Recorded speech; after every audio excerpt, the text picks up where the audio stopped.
Something happened inside Iran's parliament that was never supposed to happen.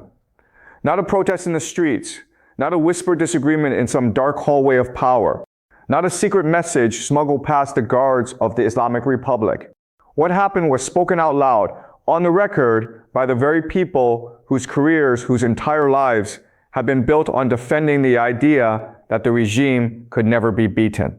Iran's own lawmakers, sitting inside the Majlis, the parliament of the Islamic Republic, began to say something that no one inside that building had dared to say in 40 years. The strategy had failed. The sacrifices had been for nothing. The promise of a strong, defiant, unbeatable Iran. That promise was broken beyond repair.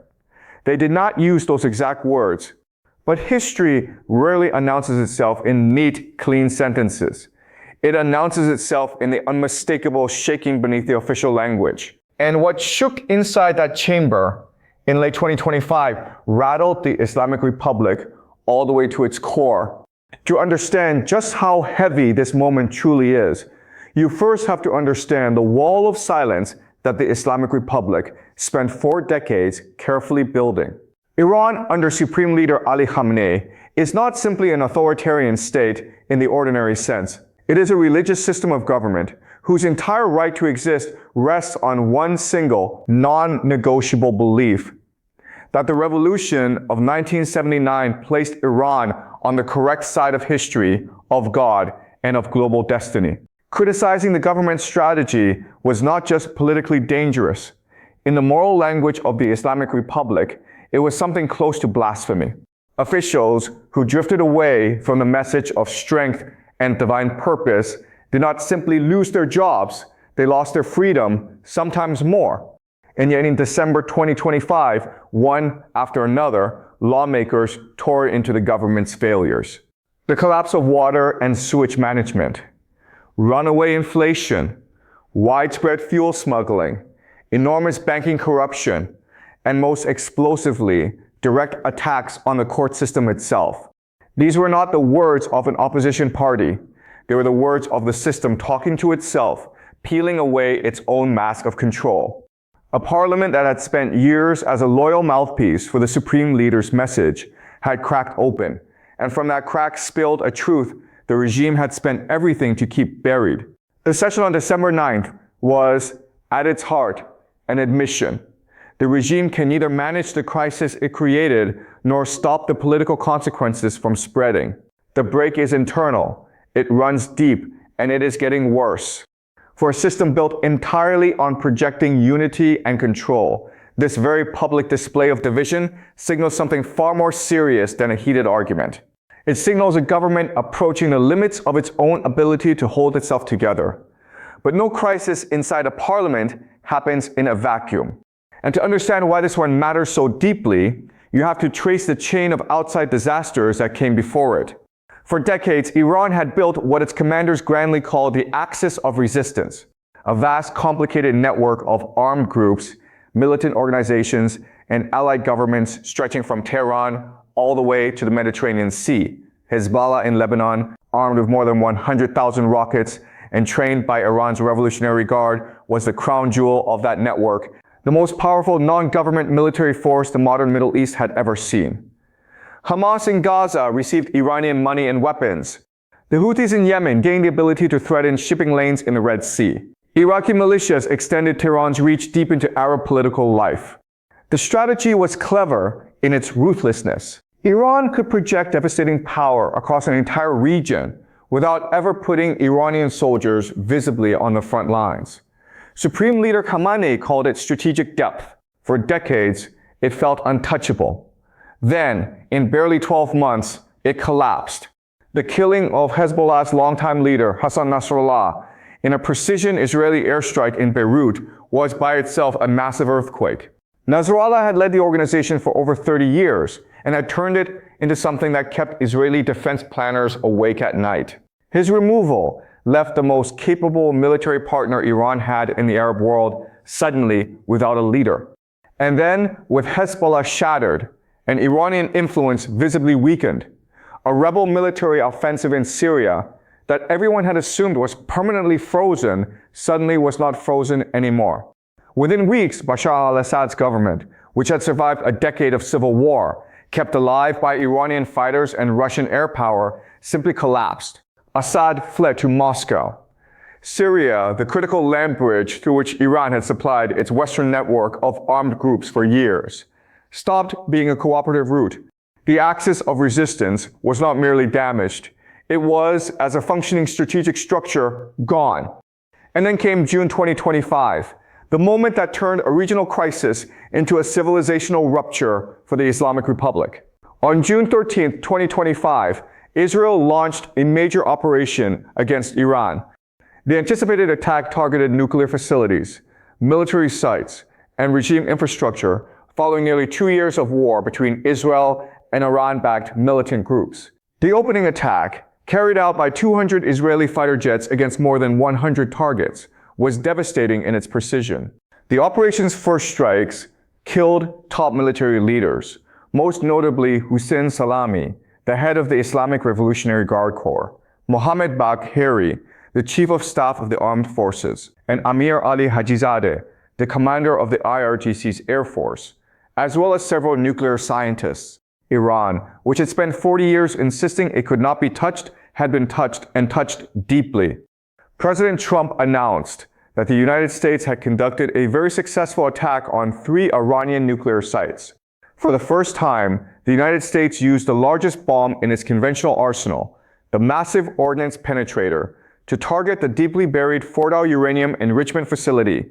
Tomahawk cruise missiles were deployed against the Natanz uranium enrichment facility and the Esfahan complex. After 12 days of fighting, a US-brokered ceasefire took effect between Iran and Israel. Iran said at least 610 of its citizens were killed in the war. If you have ever wondered what it looks like when the story a government tells about itself is destroyed in real time, you are watching it now. And the most extraordinary part of this story is only just beginning. The difference between a government losing a war and a government losing its narrative is not just about words. It is the difference between a wound and a deadly illness. Governments lose wars and survive. Rome lost battles. Britain lost colonies. America lost Vietnam and remained the world's most powerful nation. But when a government built entirely on the claim of divine invincibility loses its narrative, when the very members of its own parliament begin publicly announcing that the emperor has no clothes, the damage belongs to a completely different and far more dangerous category. That is precisely the category of damage now consuming the Islamic Republic of Iran. The collapse of the appearance of unity showed itself most clearly in the Majlis, where sessions now resemble street brawls.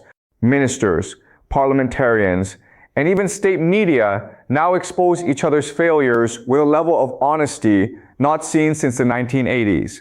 Yet, despite the chaos inside, the regime's words toward the outside world have grown even bolder, an attempt to hide weakness behind defiance. This is the tell. This is the behavioral signature of a regime that knows with cold and terrible clarity that it is running out of options. When strength becomes theater, and theater becomes the only remaining tool of policy, the audience eventually stops applauding.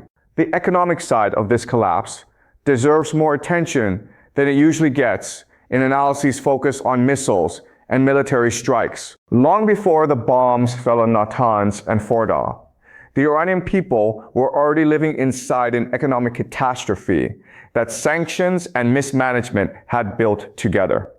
Iran's own deputy to President Masoud Pezeshkian acknowledged in a state media interview that the crisis was the result of more than 40 years of mismanagement. More than 40 years. A regime official speaking on state media had effectively admitted that the Islamic Republic's management of its own country had been a sustained, decades-long failure. That sentence alone would have been unthinkable 5 years ago. In November 2025, Iran entered another day of closures and improvisation. Toxic air forced schools and universities across Tehran, Khuzestan, East and West Azerbaijan, and Markazi to shut down or move online.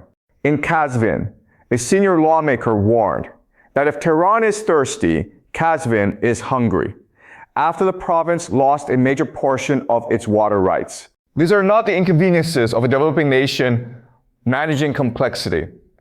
These are the symptoms of a state that has systematically robbed, mismanaged, and ideologically damaged its own institutions for 4 decades, and whose population now lives with the daily consequences. The Iranian rial has lost the overwhelming majority of its value. Inflation turns ordinary family budgets into a daily emergency. The educated young, the very population any nation depends on for its future, are leaving in numbers that analysts describe as a flood, not a drain. And it is that population connected online, aware of the outside world, and increasingly unwilling to accept the gap between official mythology and lived reality that represents the Islamic Republic's most impossible problem. The Masa Amini protests of 2022 were, in hindsight, not merely a political crisis. They were a civilizational announcement. Large numbers of Iranians were no longer simply unhappy with economic conditions. They were directly and publicly rejecting the Islamic Republic's right to exist. Women burned their headscarves. Young men faced security forces in city streets with a fearlessness that stunned regime observers. Former Speaker of Parliament Mehdi Karoubi claimed that the regime has lost any moral basis to continue ruling without the consent of the people, blaming Supreme Leader Ali Khamenei as the primary figure responsible for Iran's terrible situation, pointing to his destructive domestic and foreign policies. Now consider what this population watched in June 2025. They watched through VPNs, through Telegram, through every digital channel the regime's censors could slow but never fully stop. As Israel and the United States struck Iranian nuclear facilities with a precision that permanently destroyed the myth that the Islamic Republic's military strength was enough to protect the homeland. Many senior Iranian political and military leaders and scientists were killed. The Iranian Health Ministry reported that around 1,620 people were killed. The full extent of damage to Iran's nuclear program remains a subject of debate, but the CIA director stated that new intelligence suggests the facilities are severely damaged. This is the moment to pause, because what you are about to read matters enormously for everything that follows. And if you find this analysis valuable, if you believe that understanding the world as it actually is, rather than as official narratives, preferred to be truly matters, then consider subscribing, because what this channel offers is not comfortable reassurance. It is the uncomfortable clarity that this moment demands. The world is changing faster than headlines can track, and the analysis here will not stop when this video ends. Citing foreign spying and targeting of religious and ethnic minorities, the Iranian state arrested a reported 21,000 people in June 2025. 21,000 arrests in a single month. That is not the behavior of a confident government. That is the behavior of a panicked one. A government that understands with gut-level urgency that its own population watched the June war and drew conclusions that no amount of state television propaganda could reverse. Iran has really cracked down in the aftermath of the strikes. They have rounded up over 700 people accused of working with Mossad in some capacity. And there is a lot of fear and suspicion inside the nuclear program about who might be working for foreign intelligence. If everyone is looking over their shoulder and deeply distrustful, it becomes very hard to sit down and get to work. The nuclear program, Iran's most sensitive and most important strategic project, is now functioning inside a culture of mutual suspicion, so widespread that its own scientists cannot work together freely. That is not a setback. That is an institutional collapse from the inside out. And then came the protests of December 2025 and into 2026. The brutal crushing of the protest wave that erupted in Iran in late December 2025 marks another breaking point, not only in the relationship between the regime and the public, but also inside the reformist movement itself. The protests that began in December 2025 followed extensive suppression by the Iranian government after the June 2025 Israel and US strikes on Iran's nuclear facilities. Iran's use of the death penalty also increased sharply. Norway-based Iran Human Rights reports that at least 1,500 people were executed in Iran in 2025, an increase from previous years. 1,500 executions in a single year. Let that number sit for a moment in its full weight. A government executing 1,500 of its own citizens in 12 months is not governing. It is desperately and violently holding on. History has a cruel patience. It waits. It accumulates. It does not announce the precise moment at which a regime crosses from troubled to finished. That moment is only visible looking back, and by the time it becomes visible, the cascade has already begun. The question that serious analysts, intelligence services, and governments across the world are now asking, with an urgency that the careful language of official statements carefully hides, is whether Iran has already crossed that line or whether it is still teetering at the edge. The signs are not unclear. The clerical dictatorship entered the autumn of 2025 in visible disorder beneath its usual slogans of strength and defiance. Iran's ruling class is engaged in an open civil war of words and factions. The newspaper Itamad confirmed what officials deny, that a faction inside parliament is trying to remove several ministers at the same time in order to weaken or even bring down President Pezeshkian. A parliament trying to remove its own president in the middle of a national security crisis is not a parliament engaged in proper constitutional oversight. It is a political class turning on itself, because turning on itself is easier than facing the outside reality that has exposed every promise the regime ever made as empty. When Mahmoud Reza Aghamiri, head of Shahid Beheshti University and a veteran of the regime's nuclear establishment, declared on state television that we have the capability to build the bomb and could do it in the best way if we decide to, he momentarily stripped the regime of one of its long-held pretenses. That extraordinary statement made on state television by a figure embedded in the nuclear establishment was not a boast. It was a threat born of desperation. It was a regime telling the world, we are cornered, we are wounded, and you should be afraid of what a cornered, wounded animal will do. The nuclear question is now the central question of the entire Iranian crisis. Iranian President Masoud Pezeshkian signed legislation halting cooperation with the IAEA, blocking its inspectors from accessing Iran's nuclear facilities, unless specifically authorized by the Supreme National Security Council. Iran's foreign minister stated that Tehran will not give up its uranium enrichment program despite a temporary halt caused by serious and severe damage. Meanwhile, satellite imagery reveals something deeply unsettling. About a mile south of the Natanz enrichment facility, there is a site called Pickaxe Mountain that has been under construction since around 2020. But since June, construction has really picked up. There is much more mining and drilling into the mountain and the construction of a huge security perimeter around the site. Iran is not giving up. It is going deeper underground, literally.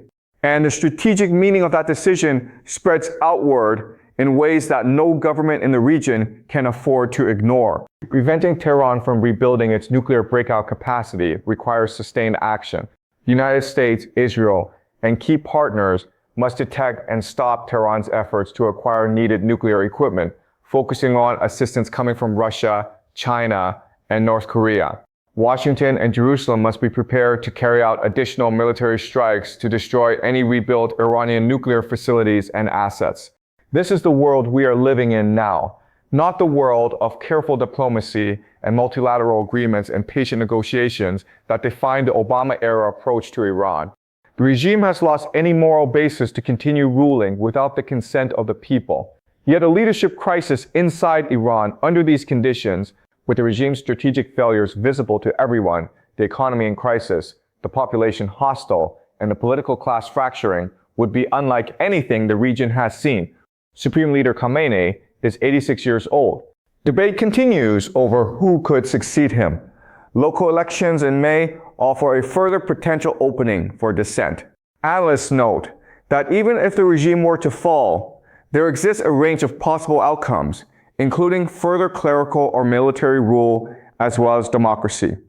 A leadership crisis inside an already fracturing authoritarian state is not simply a political transition. It is a civilizational turning point. The Revolutionary Guard, the clerical establishment, the reformist factions, and the deeply hostile Iranian public are all players in that transition. And none of them are reading from the same script. The regime that comes out of that succession process if an Islamic Republic in its current form comes out at all, will be shaped by every humiliation, every military defeat, every executed citizen, and every parliamentary meltdown that came before it. Conflict between Iran, Israel, and the United States flared up again in February 2026, particularly after the 2026 Iranian protests signaled widespread frustration with the regime. The US, along with Israel, launched a major operation targeting sites across Iran. The world had hoped June 2025 was the end of the escalation cycle. February 2026 reminded everyone that hope is not a strategy. Three scenarios present themselves with uncomfortable clarity. In the first, Iran's pragmatist faction wins the internal argument. Genuine negotiations resume, and some form of limited nuclear arrangement emerges that gives the regime an economic lifeline while delaying, though not eliminating, the weapons threat. This is the scenario Western governments prefer. It requires the people currently losing the internal argument in Tehran to win it, and to win it quickly. In the second scenario, Iran's hardliners, the Revolutionary Guard commanders, the ideological inner circle, the men whose entire identity is built around confrontation with America and Israel, conclude that total resistance and speeding up the nuclear program is the only path that saves both the regime and their own position within it. This scenario ends in either a nuclear Iran or another military confrontation, or both. In the third and perhaps most likely near-term scenario, Iran drifts, enriching slowly, negotiating tentatively, suppressing brutally at home, and waiting for some outside shift in the geopolitical weather that might relieve the pressure. Drift, however, in a system this unstable and this internally fractured, is not a stable condition. It is simply the quiet before the next rupture. What the Iranian parliament's very public meltdown revealed is that the Islamic Republic has lost something no missile defense system can replace and no nuclear enrichment can restore. The internal agreement that made 40 years of sacrifice feel purposeful to those making it. When the lawmakers who defended every decision, justified every sanction, rationalized every proxy war, and praised every Revolutionary Guard commander begin in open session to turn on each other and admit that the plan did not work, that sentence, spoken in the language of history rather than the language of politics, is a sentence from which no government recovers easily. The Iranian people know this. They have known it longer than their government has been willing to admit. A generation raised behind VPNs and educated by a world their government tried to wall off has watched the gap between official mythology and daily reality widen into a chasm. They watched their generals die in June 2025. They watched their nuclear program get bombed. They watched 1,500 of their fellow citizens executed in a single year. And they are still in the streets. The world is watching Tehran not because it expects reassurance from what it sees there, but because the decisions made inside that city by a frightened, divided, and increasingly desperate leadership will determine whether the Middle East moves toward a new and terrible escalation, or whether the rubble of the Islamic Republic's failed strategic vision becomes somehow the foundation of something genuinely different. That question has no comfortable answer. And anyone who tells you otherwise is selling you something the Iranian parliament has already stopped pretending to believe. Tell us in the comments, do you think Iran's regime can survive this moment, or are we watching the beginning of the end of the Islamic Republic as we have known it for 40 years? Your perspective matters, and the conversation in the comments is where the real thinking happens. This analysis is for educational and discussion purposes only. The views presented reflect historical and geopolitical research.